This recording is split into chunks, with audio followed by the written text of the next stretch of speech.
नमस्ते। तो आज हम लोग दो स्टोरी सुनने वाले हैं, पहली जवाहरलाल नेहरू की और दूसरी भगत सिंह, सुखदेव और राजगुरु की। तो वीडियो पसंद आए तो कृपया लाइक और सब्सक्राइब कर देना। तो ये कहानी शुरू करते हैं। भारत के पहले प्रधानमंत्री जवाहरलाल नेहरू का जन्म 14 नवंबर 1889 को इलाहाबाद अब प्रयागराज में हुआ था। उनके पिता मोतीलाल नेहरू एक प्रसिद्ध वकील और भारतीय राष्ट्रीय कांग्रेस के एक महत्वपूर्ण नेता थे। उनकी माता स्वरूपरानी थुस्सू एक संभ्रांत कश्मीरी ब्राह्मण परिवार से थीं। जवाहरलाल अपने माता पिता की इकलौती संतान नहीं थे। उनकी दो बहनें भी थीं, विजया लक्ष्मी पंडित, जो बाद में संयुक्त राष्ट्र में भारत की पहली महिला राजदूत बनी, और कृष्णा हठी सिंह, जो एक लेखिका थीं। नेहरू की प्रारंभिक शिक्षा घर पर ही हुई, जहां उन्हें विभिन्न विषयों के लिए निजी शिक्षक नियुक्त किए गए थे। उन्होंने अंग्रेजी, विज्ञान और भाषाओं का गहन अध्ययन किया। 1905 में उन्हें इंग्लैंड के हैरो स्कूल में भेजा गया, जहां उन्होंने 2 साल तक शिक्षा प्राप्त की। इसके बाद उन्होंने कैम्ब्रिज विश्वविद्यालय के ट्रिनिटी कॉलेज में दाखिला लिया, जहां उन्होंने प्राकृतिक विज्ञान में स्नातक की डिग्री हासिल की। उन्होंने कानून की पढ़ाई भी की और 1912 में बारेट लॉ की उपाधि प्राप्त की। इंग्लैंड में रहने के दौरान नेहरू पश्चिमी उदारवादी विचारों और फैबियन सोसाइटी के समाजवाद से प्रभावित हुए। उन्होंने भारत की स्वतंत्रता के लिए चल रहे संघर्ष में गहरी रुचि दिखाई। 1912 में भारत लौटने के बाद उन्होंने इलाहाबाद उच्च न्यायालय में वकालत शुरू की, लेकिन उनका मन राजनीति में अधिक रमा। 1916 में जवाहरलाल नेहरू ने कमला कौल से शादी की। कमला भी एक कश्मीरी ब्राह्मण परिवार से थीं। उनकी एक बेटी हुई इंदिरा प्रियदर्शिनी, जो बाद में इंदिरा गांधी के नाम से भारत की प्रधानमंत्री बनी। नेहरू 1919 में भारतीय राष्ट्रीय कांग्रेस में शामिल हुए। महात्मा गांधी के विचारों और नेतृत्व से वे बहुत प्रभावित थे। उन्होंने असहयोग आंदोलन 1920-22 में सक्रिय रूप से भाग लिया और पहली बार जेल गए। इसके बाद उन्होंने कई अन्य आंदोलनों में भी महत्वपूर्ण भूमिका निभाई और कई बार ब्रिटिश सरकार द्वारा गिरफ्तार किए गए। 1929 में लाहौर में आयोजित कांग्रेस के ऐतिहासिक अधिवेशन में जवाहरलाल नेहरू को भारतीय राष्ट्रीय कांग्रेस का अध्यक्ष चुना गया। इसी अधिवेशन में पूर्ण स्वराज, पूर्ण स्वतंत्रता को कांग्रेस का मुख्य लक्ष्य घोषित किया गया। नेहरू ने स्वतंत्रता संग्राम में युवाओं को संगठित करने और उन्हें प्रेरित करने में महत्वपूर्ण भूमिका निभाई। भारत की स्वतंत्रता के बाद 15 अगस्त 1947 को जवाहरलाल नेहरू भारत के पहले प्रधानमंत्री बने। उन्होंने 1964 में अपनी मृत्यु तक इस पद पर कार्य किया। उनका कार्यकाल भारत के इतिहास में एक महत्वपूर्ण युग माना जाता है। प्रधानमंत्री के रूप में नेहरू ने भारत को एक आधुनिक, धर्मनिरपेक्ष और औद्योगिक राष्ट्र बनाने के लिए कई महत्वपूर्ण नीतियां लागू कीं। उन्होंने गुटनिरपेक्ष आंदोलन की शुरुआत की, जिसने शीत युद्ध के दौरान भारत को किसी भी महाशक्ति के साथ गठबंधन करने से बचाया और विकासशील देशों के लिए एक महत्वपूर्ण मंच प्रदान किया। नेहरू ने भारत की अर्थव्यवस्था को मजबूत करने के लिए पंचवर्षीय योजनाओं की शुरुआत की। उन्होंने भारी उद्योगों, विज्ञान और प्रौद्योगिकी के विकास पर जोर दिया। उनके नेतृत्व में भारत ने शिक्षा, स्वास्थ्य और सामाजिक सुधार के क्षेत्रों में भी महत्वपूर्ण प्रगति की। उनकी विदेश नीति पंचशील के सिद्धांतों पर आधारित थी, जिसमें दूसरे देशों की संप्रभुता और क्षेत्रीय अखंडता का सम्मान करना, एक दूसरे के आंतरिक मामलों में हस्तक्षेप न करना, समानता और आपसी लाभ और शांतिपूर्ण सह अस्तित्व शामिल थे। जवाहरलाल नेहरू एक महान वक्ता और लेखक भी थे। उन्होंने the discovery of India, Bharat की खोज, ग्लिम्पसेस ऑफ वर्ल्ड हिस्ट्री, विश्व इतिहास की झलकियां, और टुवर्ड फ्रीडम, स्वतंत्रता की ओर जैसी महत्वपूर्ण पुस्तकें लिखीं, जिनमें भारतीय इतिहास, संस्कृति और दर्शन के बारे में उनके विचार व्यक्त किए गए हैं। 27 मई 1964 को दिल का दौरा पड़ने से जवाहरलाल नेहरू का निधन हो गया। उनकी मृत्यु भारत के लिए एक बड़ी क्षति थी। उन्हें आधुनिक भारत के निर्माता के रूप में याद किया जाता है। उनकी नीतियां और विचार आज भी भारत को दिशा दिखाते हैं।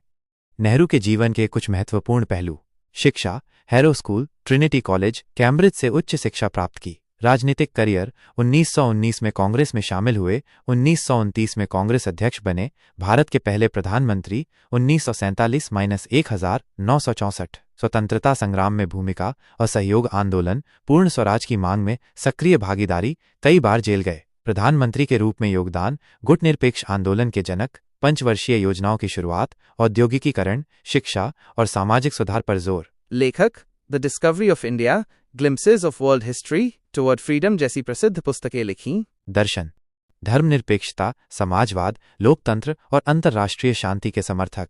जवाहरलाल नेहरू का व्यक्तित्व आकर्षक और बहुआयामी था। वे एक विद्वान, राजनेता, लेखक और अंतर्राष्ट्रीय स्तर पर सम्मानित नेता थे। उन्होंने भारत को स्वतंत्रता दिलाने और उसे एक आधुनिक राष्ट्र के रूप में स्थापित करने में अद्वितीय योगदान दिया। उनकी विरासत आज भी भारतीय समाज और राजनीति को प्रभावित करती है। तो अब हम अगली कहानी पर आगे बढ़ते हैं। जवाहरलाल नेहरू की कहानी तो हो गई, अब इन 3 वीर की कहानी सुन लीजिए। वो 3 वीर हैं भगत सिंह, सुखदेव थापर और शिवराम राजगुरु। तो ये कहानी भी शुरू करते हैं। ये कहानी उस दौर की है जब भारत माँ ब्रिटिश हुकूमत की बेड़ियों में जकड़ी हुई थी। चारों ओर अन्याय, अत्याचार और गुलामी का अंधकार छाया हुआ था। ऐसे कठिन समय में पंजाब की धरती ने 3 ऐसे वीर सपूतों को जन्म दिया जिन्होंने अपनी जवानी और जीवन देश की स्वतंत्रता के लिए समर्पित कर दिया। भगत सिंह, सुखदेव थापर और शिवराम हरी राजगुरु। भगत सिंह 28 सितंबर 1907 को पंजाब के लायलपुर जिले के बंगा गांव में सरदार किशन सिंह और विद्यावती के घर भगत सिंह का जन्म हुआ। उनका परिवार पहले से ही स्वतंत्रता संग्राम से जुड़ा हुआ था। उनके चाचा अजीत सिंह और स्वर्ण सिंह गदर पार्टी के सक्रिय सदस्य थे। बचपन से ही भगत सिंह के मन में देशभक्ति की भावना कूट कूट कर भरी थी। जलियांवाला बाग हत्याकांड ने उनके बाल मन पर गहरा आघात पहुंचाया और उन्हें ब्रिटिश शासन के खिलाफ लड़ने के लिए प्रेरित किया। भगत सिंह ने अपनी पढ़ाई लाहौर के नेशनल कॉलेज से पूरी की। वे एक ब्रिलियंट छात्र थे और उनकी रुचि इतिहास, राजनीति और दर्शन शास्त्र में गहरी थी। उन्होंने कई क्रांतिकारी लेख लिखे और नौजवान भारत सभा जैसे संगठनों से जुड़कर युवाओं को स्वतंत्रता संग्राम के लिए प्रेरित किया। भगत सिंह सिर्फ एक क्रांतिकारी ही नहीं बल्कि एक विचारक और लेखक भी थे। सुखदेव थापर 15 मई 1907 को पंजाब के लायलपुर में ही सुखदेव थापर का जन्म हुआ था। वे भगत सिंह के बचपन के दोस्त थे और दोनों के विचार आपस में बहुत मिलते थे। सुखदेव भी बचपन से ही देश की आज़ादी के सपने देखते थे। उन्होंने लाहौर के सनातन धर्म कॉलेज में शिक्षा प्राप्त की। सुखदेव एक कुशल संगठक थे और उन्होंने पंजाब में क्रांतिकारी गतिविधियों को फैलाने में महत्वपूर्ण भूमिका निभाई। वे नौजवान भारत सभा के सक्रिय सदस्य थे और युवाओं को संगठित करने में उनका महत्वपूर्ण योगदान था। शिवराम हरी राजगुरु 24 अगस्त 1908 को महाराष्ट्र के पुणे जिले के खेड़ा गांव में राजगुरु का जन्म हुआ था। वे बचपन से ही साहसी और निडर स्वभाव के थे। कम उम्र में ही वे घर छोड़कर बनारस चले गए, जहां उन्होंने संस्कृत और हिंदू शास्त्रों का अध्ययन किया। राजगुरु का संपर्क क्रांतिकारियों से बनारस में ही हुआ और वे जल्द ही Hindustan Socialist Republican Association HSRA के सक्रिय सदस्य बन गए। राजगुरु एक बेहतरीन निशानेबाज थे और अपनी बहादुरी के लिए जाने जाते थे। क्रांतिकारी गतिविधियां। भगत सिंह, सुखदेव और राजगुरु जल्द ही Hindustan Socialist Republican Association HSRA के प्रमुख सदस्यों में से एक बन गए।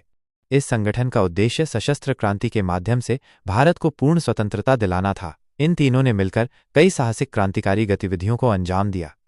1928 में लाला लाजपत राय की साइमन कमीशन के विरोध प्रदर्शन के दौरान पुलिस लाठीचार्ज में हुई मौत का बदला लेने के लिए भगत सिंह और राजगुरु ने सुखदेव और अन्य साथियों के साथ मिलकर लाहौर के पुलिस अधीक्षक JP सॉन्डर्स की हत्या कर दी। यह घटना पूरे देश में सनसनी फैल गई। इसके बाद भगत सिंह और बटुकेश्वर दत्त ने अप्रैल 1929 में दिल्ली के केंद्रीय विधानसभा में बम फेंका। उनका मकसद किसी को मारना नहीं था बल्कि सरकार को जगाना और अपनी आवाज लोगों तक पहुंचाना था।